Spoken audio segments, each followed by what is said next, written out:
ప్రభుత్వం ఏర్పడ్డ 6 నెలల్లోనే రైతు రుణమాఫీ చేశాం.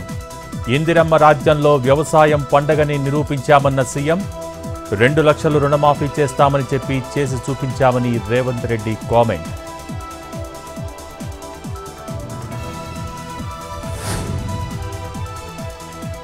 టీపీసీసీ కొత్త అధ్యక్షుడిగా మహేష్ కుమార్ గౌడ్ పదవీ బాధ్యతలు అప్పగించిన రేవంత్ రెడ్డి.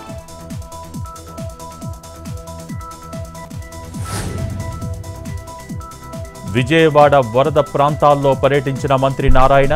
కండ్రిక ప్రాంతాల్లో ఇళ్ల క్లీనింగ్ ప్రక్రియ పరిశీలన. కొందరు మళ్లీ వరద అంటూ విష ప్రచారం చేశారని మంత్రి ఆగ్రహం. తప్పుడు ప్రచారం చేస్తే చట్టపరమైన చర్యలు తప్పవని వార్నింగ్.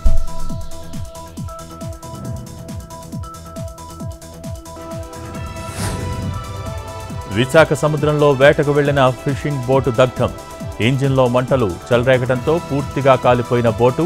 అప్రమత్తమై మరో బోటులోకి దూకిన 5గురు మత్స్యకారులు. సుమారు 40 లక్షల వరకు నష్టం జరిగినట్టు అంచనా.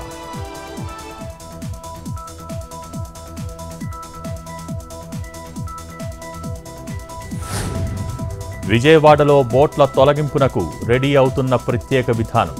హెచ్ బ్లాక్గా 6 టన్నులకు పైగా బరువుండే భారీ ఎక్విప్మెంట్ రెడీ.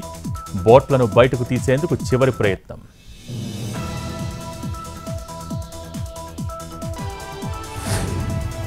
జార్ఖండ్లో ప్రభుత్వ వనరుల్ని జేఎంఎం దోచుకుంటోంది. ఆర్జేడీ, కాంగ్రెస్ పార్టీలు ప్రజలకు పెద్ద శత్రువులని ప్రధాని విమర్శ. ఓటు బ్యాంకు రాజకీయాలు చేస్తున్నాయని మోడీ ఫైర్.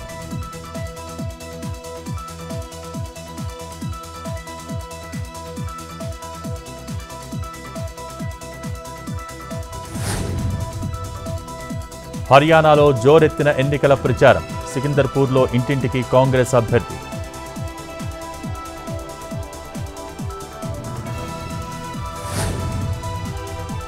ఒడిశాలో వందే భారత్ ఎక్స్ప్రెస్ పరుగులు. బెరహంపూర్ నుంచి టాటానగర్ వరకు నడవనున్న రైలు. ప్రయాణికులతో ముచ్చటించిన ఒడిశా సీఎం మోహన్ చరణ్ మాంజీ.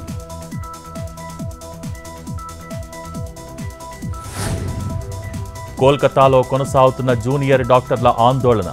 అభయ ఘటనలో ప్రభుత్వ తీరుకు వ్యతిరేకంగా నిరసన.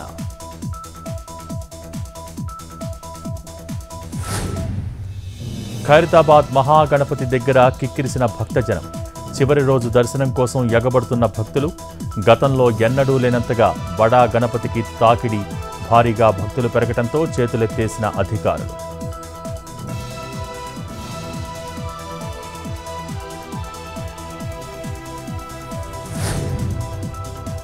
ప్రకాశం జిల్లా మార్కాపురంలో నిమజ్జనానికి గణేష్ విగ్రహాలు.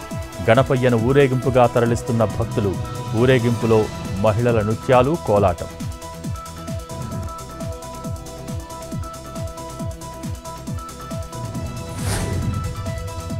వివాహ బంధంలోకి హీరోయిన్ మేఘా ఆకాష్. ప్రియుడు సాయి విష్ణుని పెళ్లాడిన టాలీవుడ్ నటి. నూతన వధూవరుల్ని ఆశీర్వదించిన పెద్దలు.